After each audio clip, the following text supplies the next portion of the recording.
પાલડી ખાતે શ્રી પંકજ જૈન સંઘના 50મી સાલગીરીની ધ્વજાનો સુવર્ણ મહોત્સવ યોજાયો।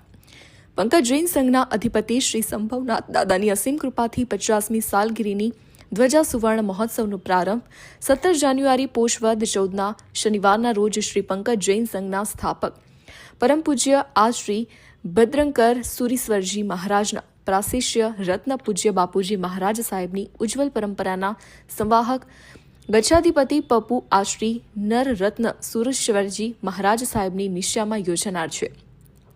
આ ધ્વજા સુવર્ણ મહોત્સવ મડા સુદ 7ને તારીખ 25 જાન્યુઆરીના રોજ સમાપન થશે।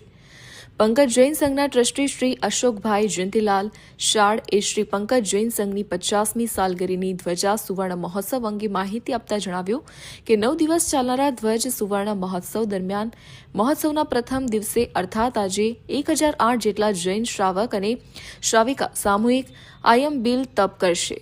24 ભગવાનના ત્રિગડા સાથે સ્નાન મહોત્સવ જેમાં શ્રી સંભવનાથ ભગવાન આદેશ્વર ભગવાન અને મડાવીર સ્વામી ભગવાનના સમાવેશ થાય છે। આ મહોત્સવ દરમિયાન કુંભ સ્થાપના જવારા રૂપાણ અરહત મડા પૂજન દીપક સ્થાપન પણ કરવામાં આવશે।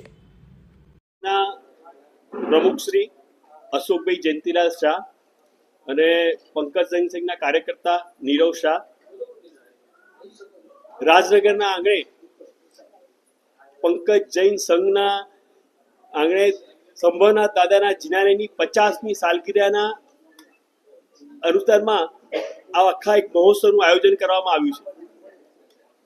એનો આજે પ્રથમ દિવસ છે અને પરમ પૂજ્ય ગચ્છાધિપતિ આચાર્ય ભગવાન નરત્ન સુરીશ્વરજી મહારાજાએ અત્રે પગલાં કરેલા છે અને એમની નિશ્રામાં 8 દિવસનો સંપૂર્ણ મહોત્સવનું આયોજન કરવામાં આવેલું છે।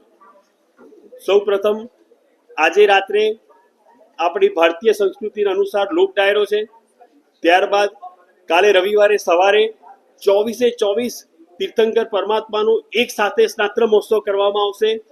એ દિવસે સાંજે રાહુલ કપૂર જૈન મોટિવેશન સ્પીકર હર કામ સંભવ હૈ, દરેક યુવાનોને અત્યારે ડિપ્રેશન જેવી વિચારધારાઓમાંથી બહાર કાઢવા માટે પોઝિટિવિટી આપવા માટે હર કામ સંભવ હૈ એનું એક મોટિવેશન સ્પીકરનું આયોજન